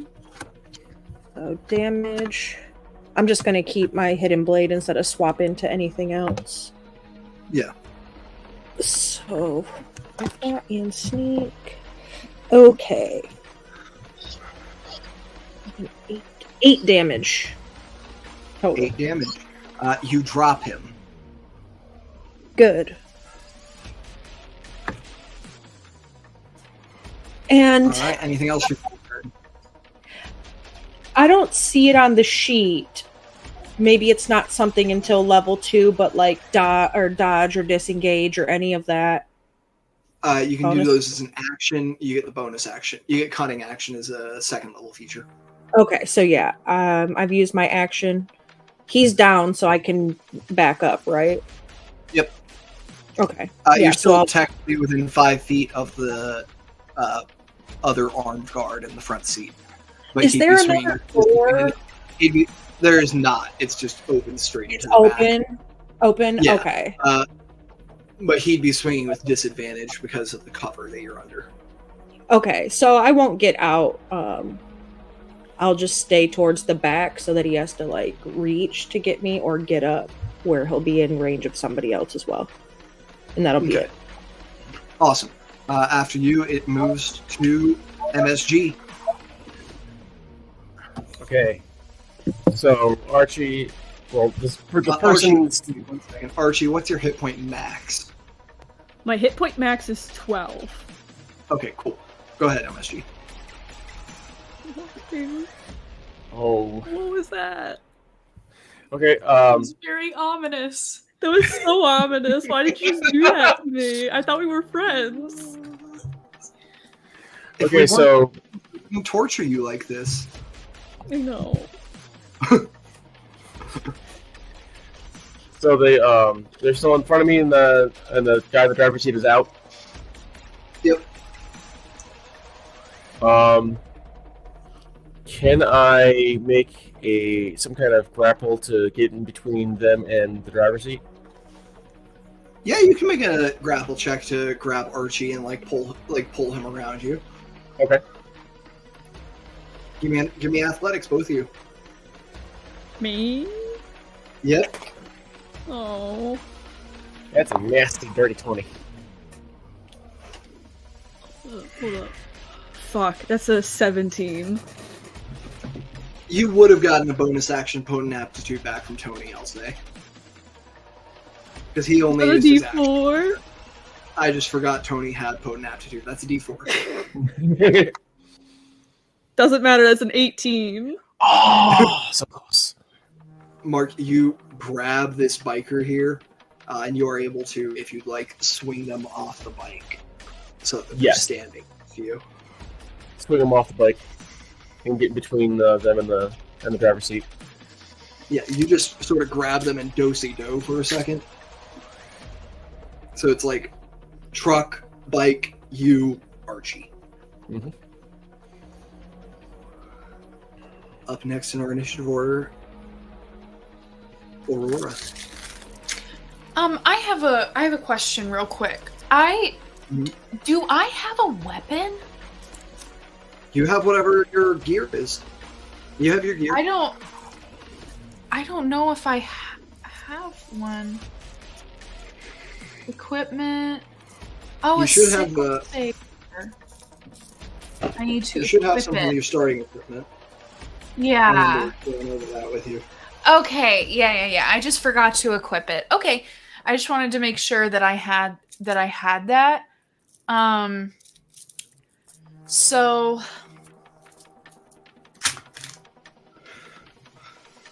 I want to help the people, but I also don't want my dad to find out about this. So who are the people, like the newscasters? Yeah, the hosts. Are they the hosts? Like They're the people who like put together the game.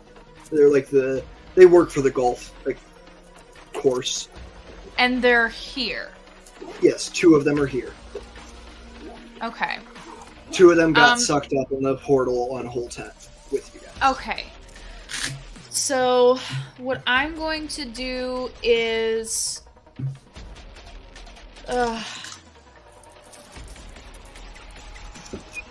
Jesus. I'm sorry. I didn't know I had a weapon. That was like my whole thing. So I was like, can I hold my action till after Archie goes so that I can just look at some stuff real quick? You want to just delay yourself in the initiative order to after Archie? Yeah, that's fine. Okay, cool. It just gives me a second to like look through. I'm sorry. Archie, go ahead. You can use to grapple. You can use acrobatics or athletics, or you can just beat on this dude who's holding you.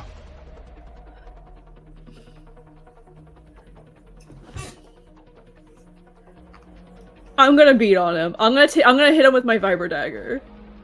Hell yeah!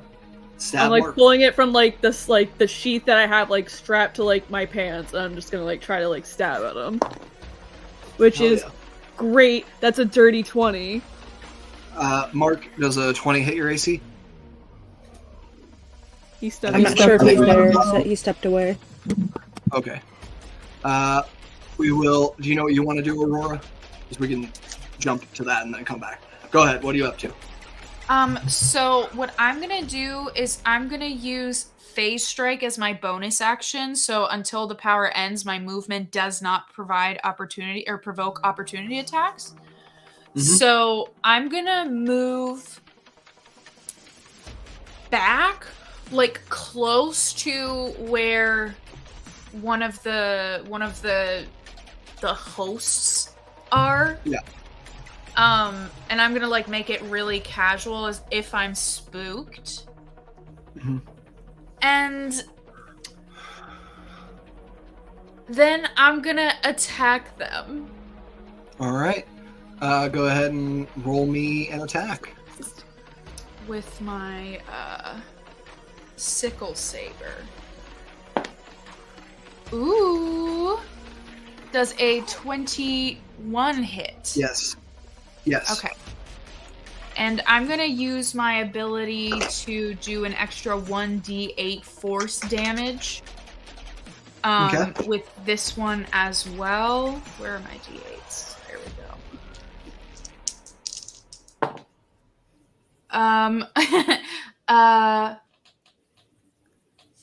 go. What is 7 plus 8? 15? 15. So I do 15 points of damage to that person. Christ. All right. Aurora, for the first time in your life, you watch someone's lifeblood flow down your blade as this goalpost dies. Does not go to 0. Dies as you do 3 times, more than 3 times their hit points in a single blow. Ah! Okay, rip. You step back, and your blade pierces straight through their heart, in and out. Okay, so I hope this is like a free action. First, I'm just gonna go, like, oh, I was just gonna try and like knock him out. I don't know my own power. Yeah, I'm gonna stab this guy and hope I just knock him out cold. Well, and I have a plan. And if this is a free action, I would like to do this. I would like to put my hands in his blood and like splash it on my face a little as if I was the one who got hit.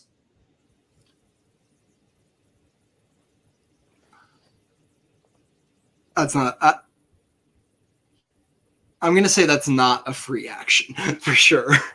I'm going to say that's either going to be an action on a following turn, or you can do it as a bonus action with disadvantage on the check that I'll have you roll. Okay. Yeah. Okay, all right. Then that's what I'm doing, because I think you're understanding my plan. I'm trying to play innocent bystander, but I'm also trying to let this happen. I will also let you know, like, there is blood on your sword. Yeah, but you stabbed the man in the heart. Oops. Oopsie. Actually, I have a good plan. All right, and we will move on. I didn't mean to violently stab the man in front of me with my sword. He just fell. As we move back from Baby's first murder to Archie's first murder, does a 20 hit you, Mark? What? Yes, 20 hits me. Archie, go ahead and roll damage. So, while you were off screen, I don't know if you heard, but Archie stabbed you. I'm all for my bonus action. I'm also gonna use cryogenic blow for the extra d6 of cold damage. Okay, right, cool. So, okay. That's 4 from the vibro dagger. Okay. And that's 5 cold damage. That's 9 damage in total. Mark, how's 9 damage got you looking? I don't know. It's not showing my HP. It should be like all the way at the top of your character sheet. Oh, there you go. In a red circle. You said 9 damage? Yep. Yeah.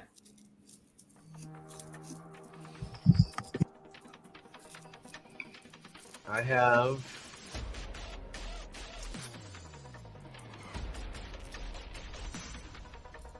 5 hit points left. Yeah, I have 5. I'm still up. What's your max HP? 14, but I still have the 3. Stop asking that question. None of us like, I like that that question. It's a fun question. It's a So I fun have question. For you. It's important to know, because if you guys take that much damage plus your current HP, you die outright. Well, it's homophobic. This is hate crime. This is a hate crime. Says the one who hasn't been targeted by an attack. Hey.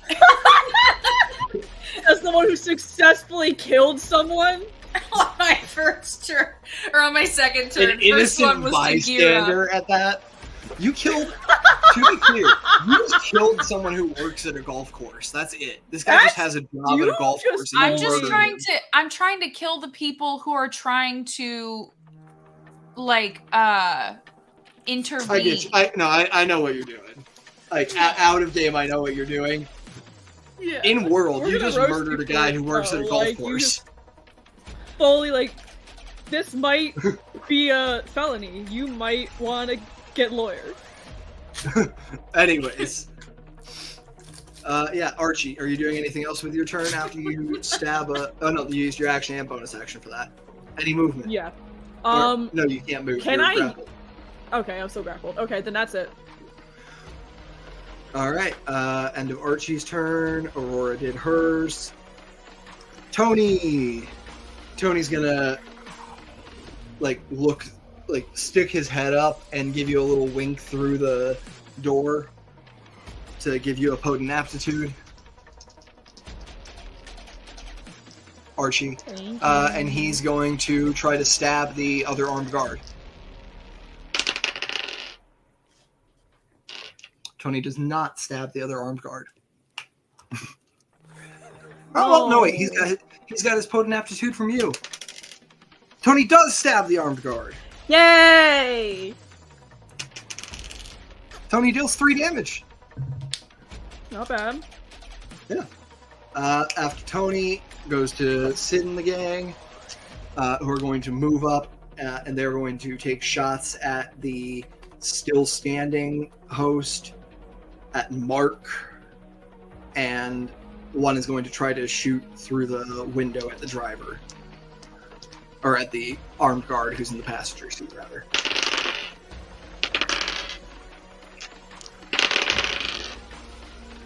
Alright, Mark, you don't get hit. Other host gets hit, goes down. Armed guard does not get hit. Top of the order, crowd. Crowd continues to back away. Yakruta. Okay, so if I was to perchance want to try to roll across the driver and open the door to make it driver's side door is busted. It's hanging open from Archie blowing it up. Yeah, I'm in front of it. Mark is about 5 feet from the door with the bike between him and the door. And then Archie's on the distant Mark. So what kind of attack or check would I need to make to shove the driver out of the door? To kick him? He's dead, but moving a corpse is an object. That's just an object interaction. Oh, even better. So that would be an action though, right? Object interaction? Nope, object interaction is not an action. It's just done. You get one free object interaction per turn. Okay, yeah. So I'm going to push him out and swing at the other guy to try to kill him. All right, go ahead and give me that attack roll. Not with advantage, but you do get sneak attack if you hit. Okay, so dirty 20 to hit. That'll do.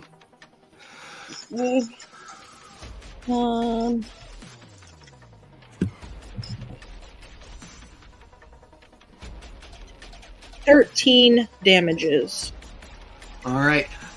Yakruta, you swing yourself up into the driver's seat, kicking the corpse of the old driver out of the door, and as you swing, leaning out and slashing open the throat of the remaining guard, landing perfectly in the driver's seat.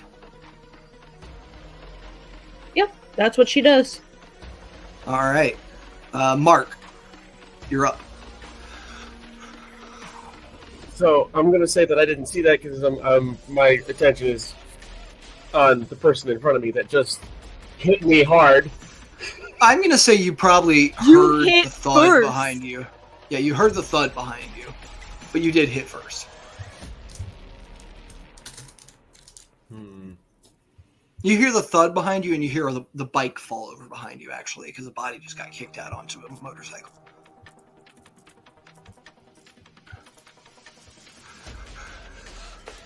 I glance back and try to rip her out of the seat. All right, you will have to let go of Archie to try to grapple Yakruta. Is that okay? Yep. All right, go for it. Opposed athletics, Yakruta and Mark. I am not excellent at this. I got a 12. You might be okay. I got a 12 on the dice, plus I add 1, so I got a 13. Maybe. There we go. We're not doing roll-offs this time.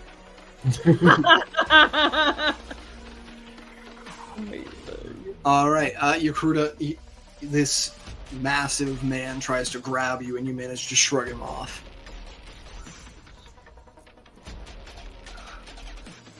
All right, that goes to Aurora. Delayed her initiative. Archie. All right. So I see MSG going towards the door, right? You see MSG like drop you and spin around to move towards Yakuta, who's in the driver's seat now. Yakuta is wearing the armor of the Synarchy, and you were not informed about an inside agent, but you did just hear someone yell that there's a traitor, so you can make your own assumptions. Okay. I'm gonna try to slow him down. I'm gonna hit him with the blaster pistol and use Sonic Shot. God damn it. Dude! I'm sorry! No, you're good. You're good. And on another dirty 20, I think I succeed. Yes, you hit Mark. Give us damage. Alright, alright, yeah, so that's 1d6 plus, so that's 6 damage. Alright, so that chewed through, that brought you down to what? 3 HP, Mark? 2? Damn. Oh, damn. On a hit, the target suffers the attack's normal effects, and it becomes wreathed in a sonic barrier until the start of your next turn. If the target willingly moves before then, it immediately takes sonic damage equal to my tech casting ability modifier, becomes deafened until the start of my next turn, and the power ends. Am I aware of this? You can see that you're surrounded by... I'm going to say this is a cantrip. This is a common enough tactic that you would have faced this when you were fighting before. You recognize this. Alright. Anything else from Archie? Yeah, he's gonna give Potent Aptitude back to Tony. And that's my last Potent Aptitude. Alright, Aurora. Okay, so here we are. Not realizing that the crowd was there, that got pulled through. I'm going to turn around to the person that I just killed and, like, say, you know, I'm so sorry that... or, like, I thought you were a bad person. I thought you were a bad person. I'm so overwhelmed. Like, trying to get sympathy from Give me deception. this... Huh? Give me deception. Okay. Can I use... No, I'm not going to use guidance. That's an action. You said deception? If you guide yourself, that you can guide yourself, but that will be your action for the turn. Yeah, I don't want to use that as my action because I did pretty well. 22. All right. You think a lot of the crowd is fooled. You also know that panicked murder, even if like you get away with it because of the stress of the situation, not a great reflection on the family name. Yeah. Then my next thing is going to be trying to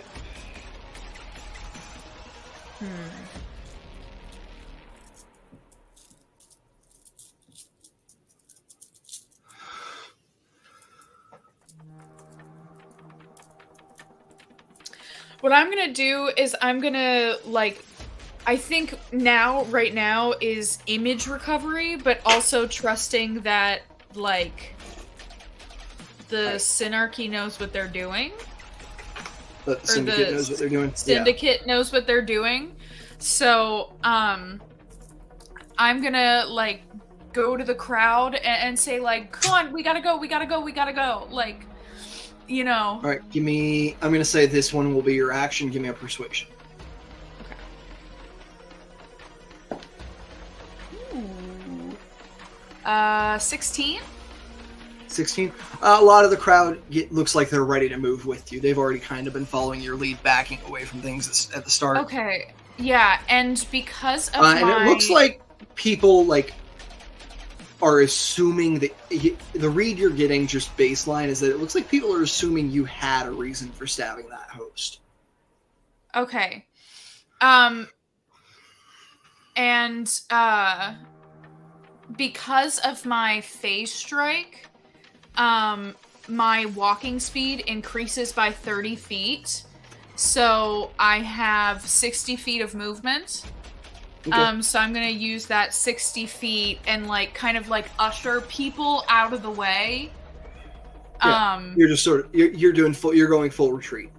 Okay. Yeah, full crowd control, image protection situation. All right, I got you. All right, cool. We're gonna move from Aurora then to Tony, who looks over, realizes as Mark turns to face Yakruta who that is. And is going to pull a stun blaster. Alright. Mark, does a 17 hit? Yes. I need a Constitution saving throw. DC 15. Constitution. Saving throw is +6. Okay.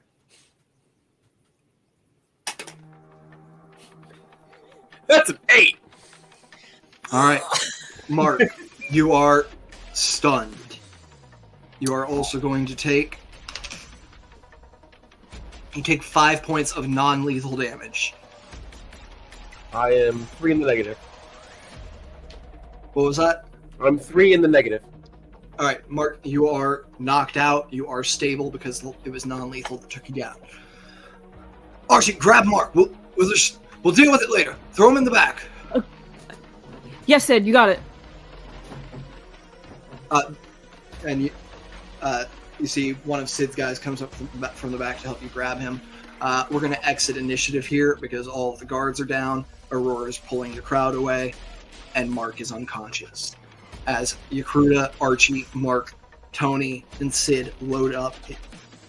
Or, I'm sorry, Archie, are you staying with your bike or are you getting in the truck? I'm getting the truck. You have to get in the truck. You're hacking it. Yeah, I'll go into the truck. Right. Tony's going to wheel his bike into the back of the truck alongside the pallet. Do you want me to grab yours too? Yeah, that'd be great. Yeah, your 2 bikes are in the back. Tony looks over at you, Yakruta. Good to meet you. Good to work with you. I'm Tony. Oh, yeah, nice to meet you. I'm Lenore. And I'll get the other dead body. Yeah. You dump the bodies. Archie, go ahead and give me your tech check to hack the route on this. Get rid of the GP. On a 15, you're able to change the route. On a 20, you're able to get rid of the GPS. That's on a 25, this is your truck. That is all right, you're able to change. You're able to change the route. You are not. You're not able to disable the tracker yet. Okay. But you are able to get this truck moving. Okay. I'm gonna get wherever it is that I don't have to be to. I do not want to.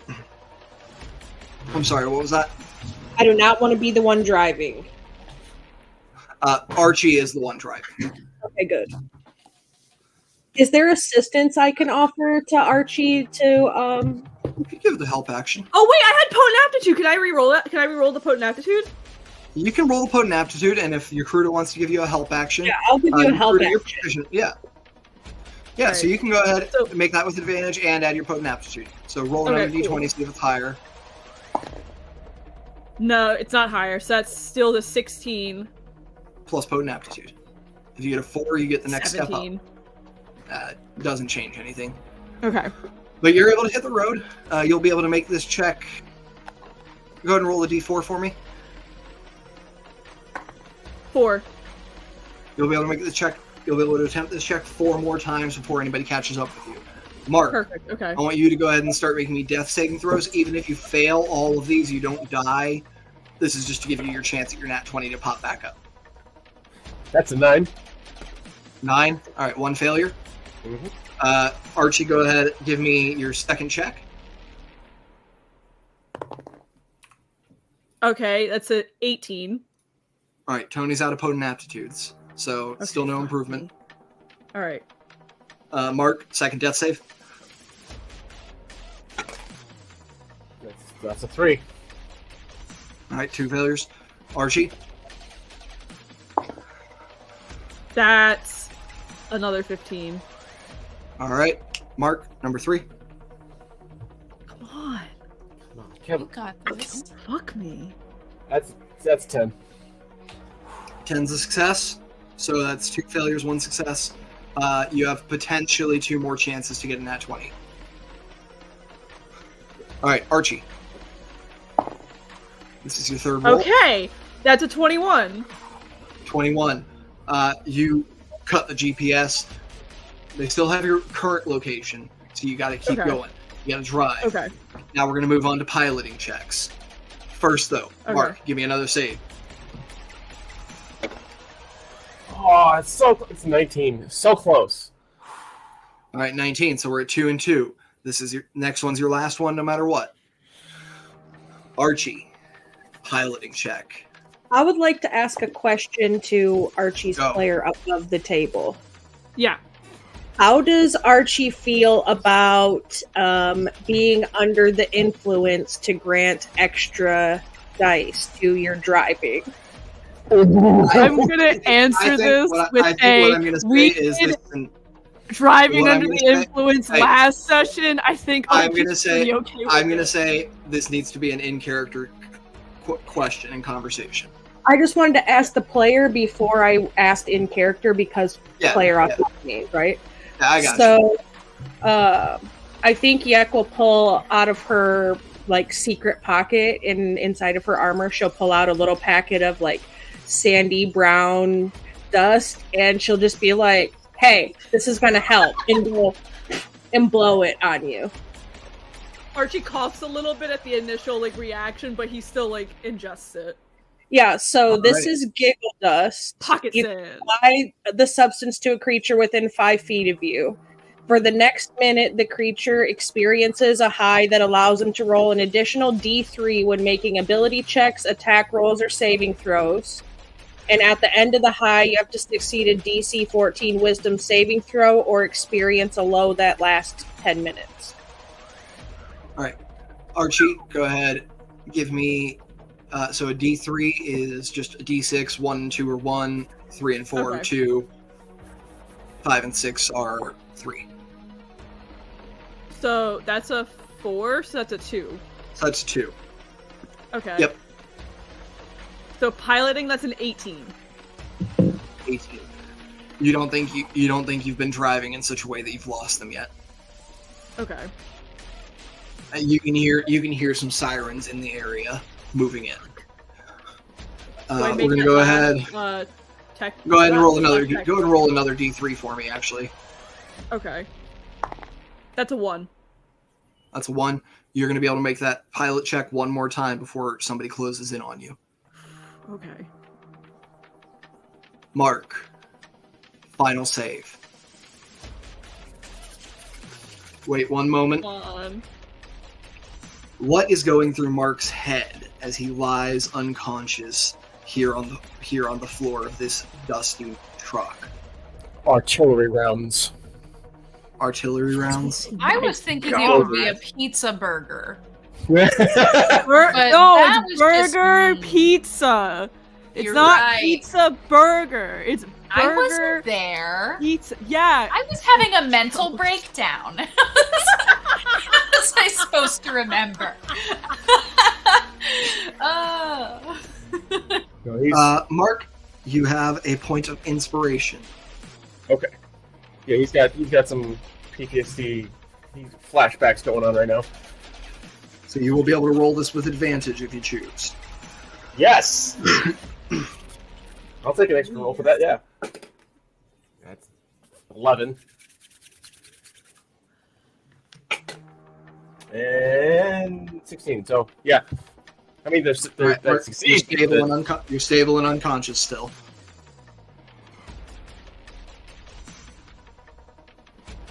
All right. Archie. Mm-hmm. Last piloting check. Yakruta, are you assisting? All right. Roll your giggle dust dice first. That's a 3. All right. 3 is a +2. No, it's 6 for the +3. Okay, gotcha. So you need Sorry. to get a 17 piloting check to meet your DC here.